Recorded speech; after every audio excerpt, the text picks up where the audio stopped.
čau, nový video. Takže jo, zdár, nový video, lidi, tak mám ochutnávku pití, nějaký takovýhleto, nějaký příchuť, japonský pití, ramune, citron, mochi, flavor a ještě tady mám takový sprej, příchuť banánů. A to potom smícháme a protože se jdeme ochutnat to pití, tak to stopnu, protože to musím otevřít, to pití, takže jo, jsem to otevřel, a jako to vypadá, to je klasický pití.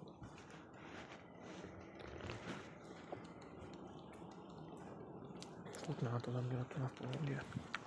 7/10 čekám za mě. Není to špatné.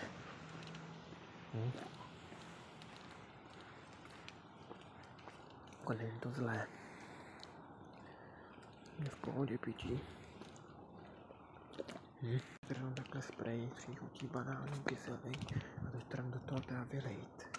Ale počkejte chvíli. Já to teda nalejt do toho, vy to neuvidíte, ale to tam vyliju, protože mám druhý ruce.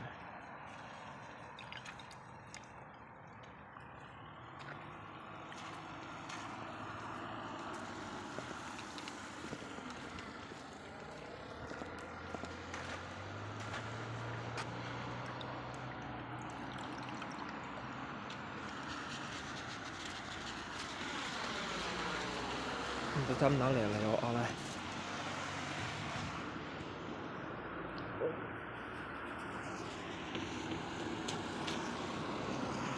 je to divné. Nevím prostě. Je to divný prostě, takový kyselý a sladký až.